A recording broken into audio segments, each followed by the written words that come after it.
오늘 주신 하나님 말씀은 신약성경 누가복음 5장 27절에서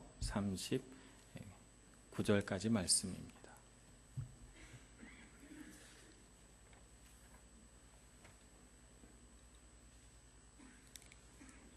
신약성경 누가복음 5장 27절부터 39절까지 봉독하겠습니다. 그 후에 예수께서 나가사 레위라 하는 세리가 세관에 앉아 있는 것을 보시고 나를 따르라 하시니 그가 모든 것을 버리고 일어나 따르니라. 레위가 예수를 위하여 자기 집에서 큰 잔치를 하니 세리와 다른 사람이 많이 함께 앉아 있는지라.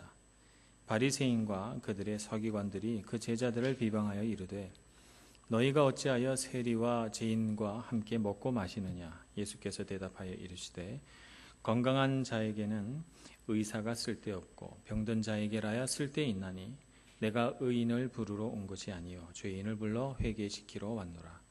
그들이 예수께 말하되 요한의 제자는 자주 금식하며 기도하고 바리새인의 제자들도 또한 그리하되 당신의 제자들은 먹고 마시나이다. 예수께서 그들에게 이르시되 혼인집 손님들이 신랑과 함께 있을 때에 너희가 그 손님으로 금식하게 할 수 있느냐. 그러나 그날에 이르러 그들이 신랑을 빼앗기리니 그날에는 금식할 것이니라. 또 비유하여 이르시되 새 옷에서 한 조각을 찢어 낡은 옷에 붙이는 자가 없나니 만일 그렇게 하면 새 옷을 찢을 뿐이요 또 새 옷에서 찢은 조각이 낡은 것에 어울리지 아니하리라. 새 포도주를 낡은 가죽 부대에 넣는 자가 없나니 만일 그렇게 하면 새 포도주가 부대를 터뜨려 포도주가 쏟아지고 부대도 못 쓰게 되리라. 새 포도주는 새 부대에 넣어야 할 것이니라. 묵은 포도주를 마시고 새 것을 원하는 자가 없나니 이는 묵은 것이 좋다 함이니라. 아멘. 찬양대의 찬양을 하나님 앞에 올려드리겠습니다.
주님께 찬송과 영광을 올려드립니다.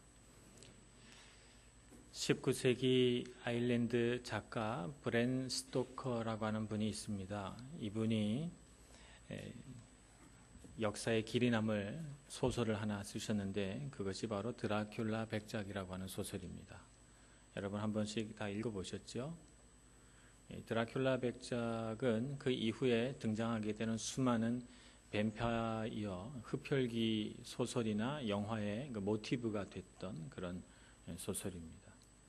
제가 어렸을 때 이 드라큘라 백작이라고 하는 소설을 읽으면서 정말 소설을 특이하게 썼구나 이런 생각하고 어떤 때는 조금 혐오감 같은 게 들기도 하고 그랬는데 가장 이제 이상한 것이 햇빛에 나오면 이렇게 피부가 타버리고 죽는다는 거예요.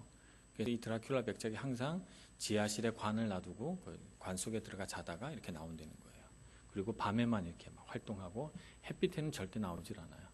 그래서 드라큘라를 피하려면 이제 빛으로 가야 돼요. 제가 그때는 이제 유럽에 대한 이해가 잘 없었어요. 제가 여기 밀라노에 와서 유럽의 겨울 우기를 겪습니다. 그러니까 이해가 돼요 이제. 여기 밀라노만 해도 1년에 그저 한 5개월, 6개월만 비가 오잖아요. 그런데 영국에 계신 목사님이나 독일에 계신 목사님들 가끔씩 전화하면 9월 달부터 계속 비가 온다는 거예요. 해가 나는 날이 거의 없었대요. 그래서 밀라노는 그래도 겨울에 잠깐씩 해 나지 않냐고 그러면서 부러워하시고 그러십니다. 정말 비가 많이 오니까 햇빛이 너무 그리워요. 그래서 저도 이제 햇빛이 요새 너무 좋지 않습니까? 그래서 마당에 나가서 우리 식물들도 잘 크고 있나 이렇게 보는데 한 10분을 넘기지 못해서 제가 이렇게 햇빛을 가리게 됩니다. 햇빛이 너무 뜨거워가지고 살이 타는 것 같아요. 그래서 그때 제가 깨닫습니다. 아, 그래서 드라큘라가 나도 이런데 드라큘라는 얼마나 괴로웠을까 뭐 이런 생각을 햇빛이 좋기도 하면서 또 햇빛이 이게 힘들게 하는구나 이런 생각도 또 동시에 해보는 것이죠. 요한복음 1장 9절에서 13절 말씀에 보면 빛이 이 세상의 빛이었다 하나님께서 이렇게 말씀하십니다. 제가 말씀 한번 읽어보겠습니다. 참빛 곧 세상에 와서 각 사람에게 비추는 빛이 있었나니 그가 세상에 계셨으며 세상은 그로 말미암아 지은 바 되었으되 세상이 그를 알지 못하였고 자기 땅에 오매 자기 백성이 영접하지 아니하였으나 영접하는 자 곧 그 이름을 믿는 자들에게는 하나님의 자녀가 되는 권세를 주셨으니 라고 하는 말씀이 기록되어 있습니다.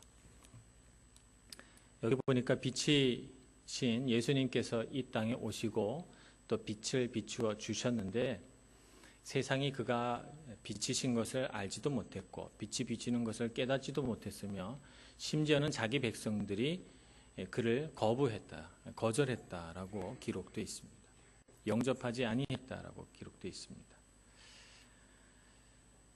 우리는 빛이 닿으면 죽는 존재는 아닙니다. 드라큘라처럼. 그렇기 때문에 우리는 빛을 받고 그 빛을 누리면 행복하고 좋은 그런 사람들이죠.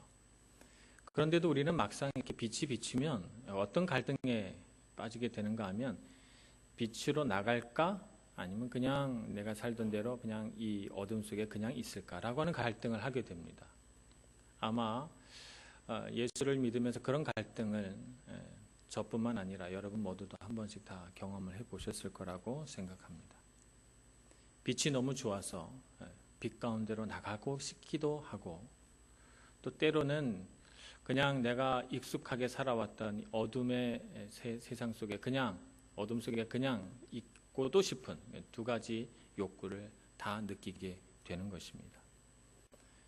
때로는 빛 가운데 나가서 나의 상처, 또 아픔, 또 나의 썩고 문드러진 나의 지저분한 것들이 다 드러나는 것은 두려움을 주는 일이기에 망설이게 됩니다. 내가 그렇게 다 드러내놓고도 사람들이 나를 좋아할까? 혹은 그것이 그냥 있는 그대로 사람들에게 받아들여질까라고 하는 것을 고민하게 되고, 그러다 보니 빛이 좋은 건 알지만 빛 가운데로 나가는 것은 망설여지게 되는 일이 됩니다. 그래서 머뭇거리게 되죠. 우리는 왜 그럴까요? 빛이 좋은 걸 알면 빛 가운데로 나가야 될 텐데 왜 우리는 빛과 어둠의 경계선에 서서 늘 망설이게 되는 것일까요? 오늘 본문 속으로 들어가서 예수님께서 그렇게 망설이는 죄인들에게 어떤 마음과 태도를 가지셨는지 배워보기를 소원합니다. 오늘 말씀에 보니까 예수님 앞에 두 부류의 사람이 나와 있습니다. 한쪽 부류의 사람은 바리새인과 서기관이라고 불리는 사람입니다.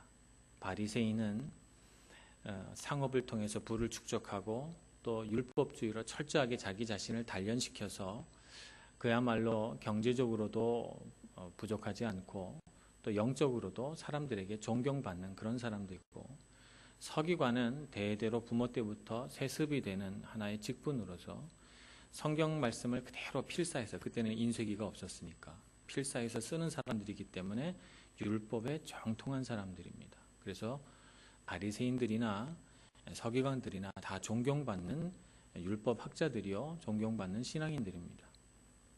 반면에 다른 한쪽에는 세리와 또 다른 죄인들이 있습니다.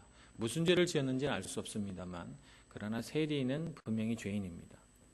세리가 왜 죄인인가 하면 당시에 로마 세계가 지배하고 있는 이 세상에서 로마 대신 이스라엘 사람이 자기 백성의 고혈을 짜내서 세금을 걷어서 로마에 내고 또 거기서 자기 수수료도 챙기기 때문에 수수료는 이 세리가 얼마든지 자기 임의대로 조정할 수 있는 폭이 있어요. 그러니까 세금을 많이 걷어서 자기가 많이 착복하고 부자가 되는 경우가 비일비재했습니다. 그러니 이 사람은 부당하게 세금을 걷어서 백성을 착취하는 사람이요, 백성의 세금을 걷어서 로마에 내니 민족을 반역한 사람이요. 그래서 분명히 이 사람은 죄인입니다. 그 외에도 여러 사람들의 죄인이 있었다고 기록하고 있습니다. 그런데 하나님의 관점에서 보면 사실은 이런 명백한 죄인, 세리와 그 나머지 죄인들처럼 명백한 죄인이나 혹은 바리새인과 서기관들처럼 사람들에게 죄인이 아니라고 여겨지지만 그러나 하나님 앞에 서면 어쩌면 죄인일 수 있는, 그들이 생각하기에 어쩌면 죄인일 수 있는 유추적 죄인, 이렇게 구분해 볼 수 있을 것 같아요. 그런데 이 두 종류의 사람이 살아가는 삶의 방식은 조금 다릅니다.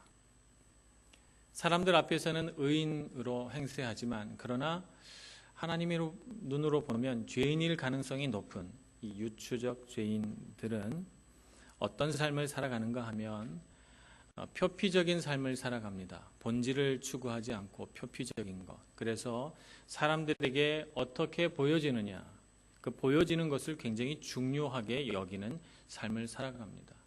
그래서 보이는 것을 가지고 이야기를 합니다.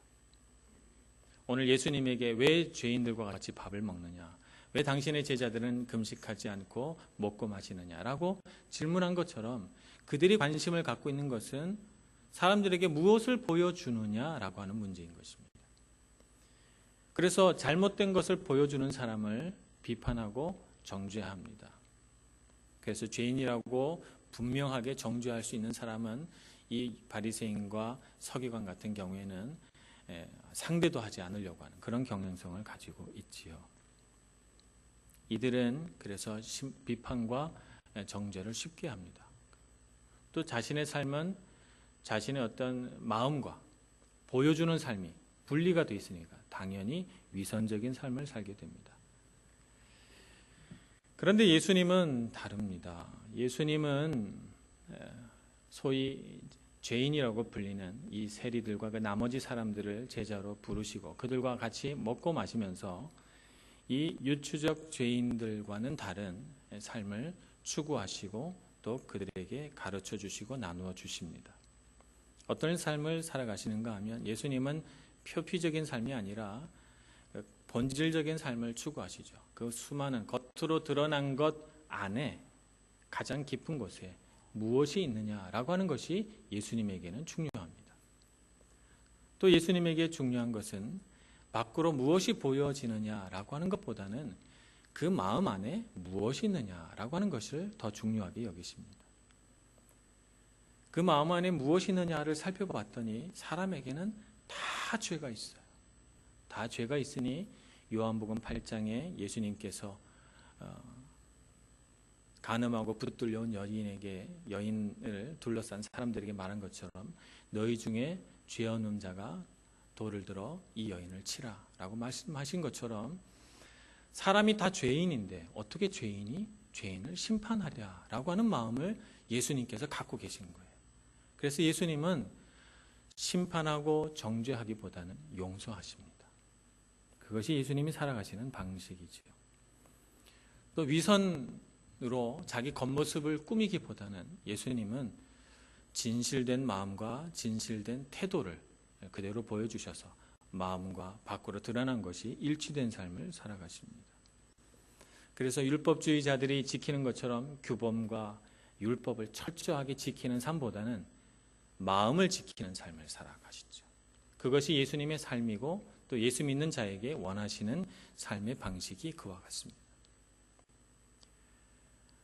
그래서 오늘 본문의 말씀은 이 서기관과 바리새인들 또 그 예수님과 이 서기관 바리새인들 사이에 있는 세리와 죄인들 사이에서 예수님께서 하나님의 말씀, 복음의 내용들을 설명해 주고 있는 것입니다. 그들은 계속해서 예수님을 어떻게 하든지 깎아내리고 또 비판하고자 왜 죄인들과 같이 식사하시는지 또 왜 금식하지 않는지에 대해서 직접적이든 우회적이든 예수님을 공격하려고 합니다.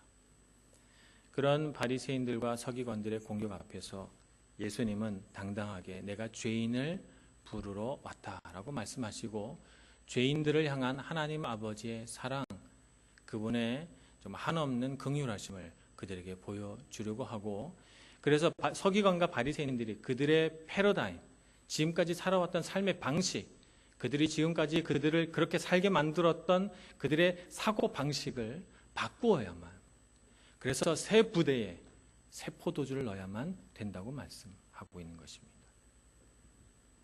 그러나 그 말씀을 그 자리에 있던 서기관과 바리새인들이 얼만큼 알아들었는지는 알 수가 없습니다. 여러분 Shall We Dance라고 하는 영화 보신 분 있으신가요? 저는 사실 이런 로맨스 영화는 잘 안 봅니다. 제가 좋아하는 영화는 주로 이제 화끈한 액션 영화 이런 걸 좋아하기 때문에 제가 이태리 와서 영화 안 본 지도 굉장히 오래됐어요. 그렇지만 Shall We Dance라고 하는 영화를 우연한 기회에 본 적이 있습니다. 거기 봤더니 아무것도 부족한 것이 없는 50대 변호사가 주인공으로 등장합니다. 이 50대 변호사는 아주 안정된 가정이 있고 아름다운 아내가 있고 잘 성장한 두 자녀가 있습니다. 그리고 변호사로서도 그는 아주 안정된 지위를 누리고 있기 때문에 부족한 것이 아무것도 없어요. 그런데 그 초반부에 비친 이 50대 변호사 이분의 얼굴은 늘 근심에 차 있고 뭔지 모르지만 공허하고 힘이 없어요. 전철을 타고 퇴근하다가 어느 날 전철 창문 밖으로 건물을 바라보는데 거기 한 여인이 이렇게 창밖을 바라보고 있어요. 그리고 그 밑에 볼륨 댄스 교습소라고 이렇게 써 있는 거예요.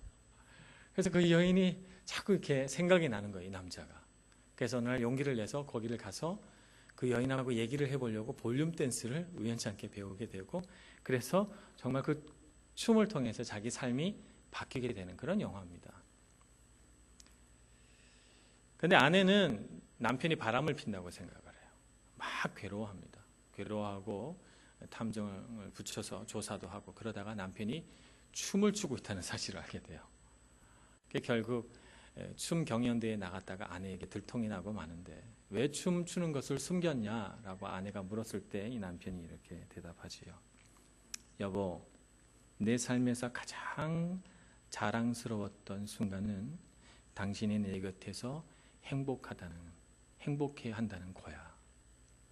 그런데 나도 가끔 불행해질 때가 있어.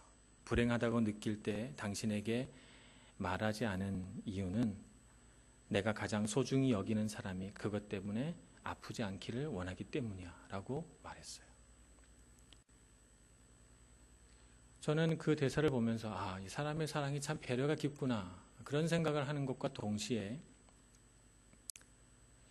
왜 아무것도 부족한 것이 없는 좋은 집과 아름다운 아내와 착한 자녀들과 안정된 직장을 가지고 정말 아무것도 부러운 것이 없는 이 사람, 우리가 누구든지 그런 사람 삶을 향해 가려고 다 노력하고 있잖아요. 그런 삶을 가지면 얼마나 좋을까? 청년의 때나 장년의 때나 다 그렇게 생각을 합니다만 왜 그런 모든 사람이 부러워하는 모든 것을 다 가진 그 위치에 있는 이 남자는 행복하지 않을까? 왜 가끔 그는 불행하다고 느낄까? 하는 생각을 해봅니다. 우리가 인생을 살아가면서 우리가 가진 어떤 조건, 안정된 직장과 아름다운 가정 외에도 우리에게 채워져야 할 것이 분명히 있기 때문에 그렇습니다. 내 삶에 아무리 부족한 것이 없어도 우리를 뭔가 부족하다고 느끼게 하는 것이 있어요. 그것을 찾아야 하는 것이죠. 그것을 찾아야만 우리는 정말 기쁘게 되는 것입니다. 그것이 무엇일까요? 존 오트버그라고 하는 분이 누더기 하나님이라는 책을 지었습니다. 거기에 첫머리에 자기 동생에 관한 일화 하나를 소개하더군요. 보니까 그 동생이 아주 어렸을 때 부모님이 선물로 백화점에서 아주 아름다운 아주 예쁜 인형 하나를 선물을 해줍니다. 인형은 아주 예쁜 옷을 입었고 인형의 손과 얼굴은 곰으로 이렇게 만들어져서 정말 잘 만든 그런 인형입니다. 동생이 그 인형을 받고 너무너무 좋아했다는 거예요. 그래서 날마다 그 인형을 끌어안고 자고 그 인형하고 얘기를 하고 어디를 가든 여행을 가든 쇼핑을 가든 항상 그 인형의 손을 잡고 인형을 꼭 안고 그렇게 다녔다고 합니다. 근데 세월은 흐르잖아요. 세월은 흘러서 이 아이가 청소년이 됩니다. 한 10년 흘러놓으니까 인형이 어떻게 됐겠어요? 아무리 깨끗이 씻겨주고 빨고 잘해도 아마 분명히 인형이 낡아서 실이 터진 데가 있을 것이고 옷은 찢어지게 될 것이고 또 머리카락은 인형이니까 듬성듬성 빠지게 되고 그래서 점점 몰골이 흉측하게 변해 갔다는 거예요. 그래서 오토보그 씨가 동생에게 이제 그 인형은 너무 흉측하게 됐으니까 버리고 인형이 얼마나 좋은 게 많아요. 그죠? 새 인형을 사라고 새 인형을 사주겠다고 말하지만 이 동생은 그 인형을 절대 포기하지 않아요. 정말 그 인형을 사랑합니다. 그래서 청년이 돼서 20대가 됐는데도 그 인형을 끌어안고 자고 인형을 너무 사랑하고 또 결혼을 해서도 그 인형을 다 싸가지고 이사를 가고 물론 결혼을 하고 나서는 그 인형을 더 이상 갖고 놀진 않지만 상자에 넣어서 다락방에 이렇게 보관을 합니다. 그리고 그 동생이 아기를 낳았어요. 아기를 낳아서 한 3살쯤 되니까 어느 날 갑자기 그 인형이 생각난 거예요. 상자를 열어서 그 누더기 인형, 머리카락도 빠지고 막 여기저기 찢어지고 깊고 이런 인형을 가져다가 자기 딸에게 선물을 합니다. 그래서 그 딸도 그 인형을 너무 사랑하는 걸 봐요. 정말 이해가 안 되는 거예요. 저 누더기 인형을 왜 사랑하는 걸까? 왜 저렇게 좋아하는 걸까? 왜 포기하지 못하는 걸까? 동생은 누더기를 보는 게 아니죠. 그 인형에 찢어지고 낡아진 그 모습을 보는 게 아니에요. 그 인형이 처음 온 날 정말 예쁘고 반짝거리고 그래서 자기에게 엄청난 기쁨을 선사해 줬던 그 인형을 보는 것이죠. 그래서 그 인형이 세월이 지나서 아무리 낡고 지저분해지고 흉측해져도 동생이 보는 인형은 처음 나에게 왔던 그 모습, 그걸 보는 것입니다. 그래서 그 인형을 사랑하고 그 인형을 품고 이렇게 되는 것입니다. 하나님이 우리를 사랑하십니다. 사랑하시는데 하나님의 사랑을 받는 우리는 어떤 존재예요? 죄인이잖아요. 죄인인데 정말 흉측하고 냄새나고 상처 입고 독이 서려 있고 분노하고, 그리고 아무리 고치려고 또 노력해도 도무지 나의 죄된 삶을 고치지를 못하는 정말 죄인 중에 죄인, 우리 모습이잖아요. 그래서 하나님 우리를 사랑하신다고 생각을 하니까 여러분 이런 하나님을 상상하십니까? 코를 막고 어우 냄새나서 도저히 얘 앞에서는 숨을 쉴 수가 없네. 코를 막고 쟤는 왜 저렇게 생겼니? 라고 하는 관점에서 하나님이 아무리 냄새나지만, 아무리 못생겼지만, 아무리 내 마음에 정말 사랑할 마음을 들게 하지 않는 그런 모습이지만 그럼에도 불구하고 내가 사랑해야지, 이런 모습으로 하나님이 우리를 사랑하시는 게 아닙니다. 아닙니다.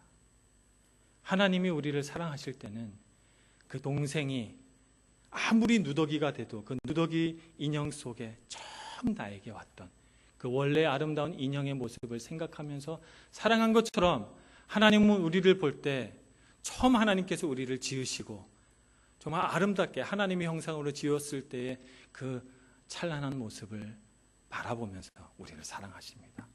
우리가 아무리 죄 때문에 누더기가 되고 냄새가 나고 찢어지고 헝클어지고 못생겨져도 하나님은 그 모습을 보는 거죠. 우리 안에서. 그래서 우리를 사랑하십니다. 그 사랑으로 우리를 사랑하시는 것이죠. 그렇기 때문에 우리는 하나님의 사랑을 생각할 때 내가 사랑받을 만해서 내가 무슨 죄인이 아니라서 내가 선한 일을 많이 해서 하나님이 사랑한다고 생각하면 안 됩니다. 하나님은 우리가 처음 지어지던 그 하나님의 형상, 우리가 원래 어떤 사람인지를 기억하시고 사랑하신다는 사실을 알아야 합니다. 그래서 하나님의 사랑은 조건적인 사랑이 아닙니다. 원래 우리의 모습을 들여다보시고 정말 기뻐하시고 정말 사랑하시는 것이죠. 누가복음 5장 31절에서 32절 말씀은 그래서 그런 하나님이 사랑하시는 죄인을 향한 하나님의 부르심입니다. 우리 다 같이 한번 봉독해 보겠습니다. 누가복음 5장 31절부터 32절 같이 읽겠습니다. 시작. 예수께서 대답하여 이르시되 거한 자에는 쓸사가 없고 병든 자에게라야 쓸데있나니 내가 의인을 부르러 온 것이 아니요 죄인을 불러 회개시키러 왔노라. 예수님이 이 땅에 오신 이유는 그렇게 하나님의 사랑받는 자녀들이 죄 때문에 누더기가 되어서 그래서 그 죄인을 깨끗이 씻고 정말 하나님 앞에서 잃어버렸던 그 원형을 되찾아 주시려고 그래서 우리에게 오신 것입니다. 그래서 저는 오늘 이 본문의 말씀 31절 32절의 말씀을 Shall we dance라고 듣습니다. 주님께서 우리에게 오셔서 나하고 춤 한번 추겠니?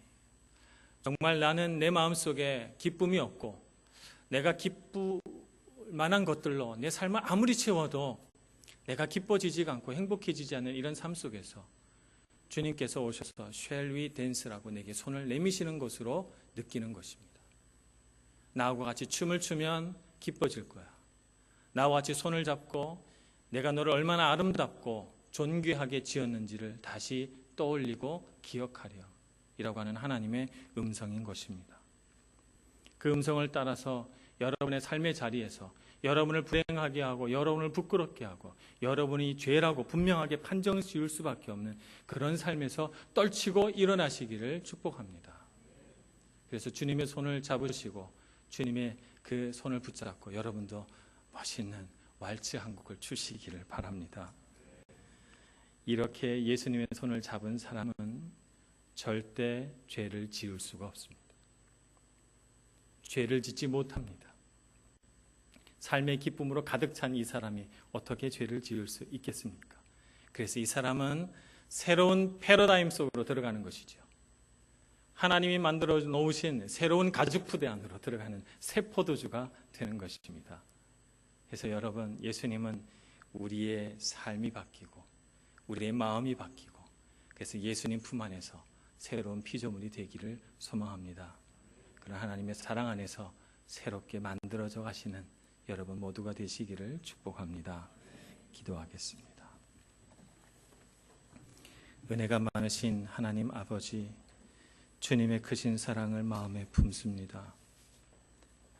정말 우리를 바라보실 때 한없는 기쁨으로 우리가 원래 어떤 사람인가를 기억하시고 사랑하시는 주의 눈을 바라봅니다. 주님의 얼굴을 바라봅니다. 주님 손을 꼭 붙들고 다시는 놓지 않게 하여 주시옵소서. 예수님의 이름으로 기도합니다. 아멘.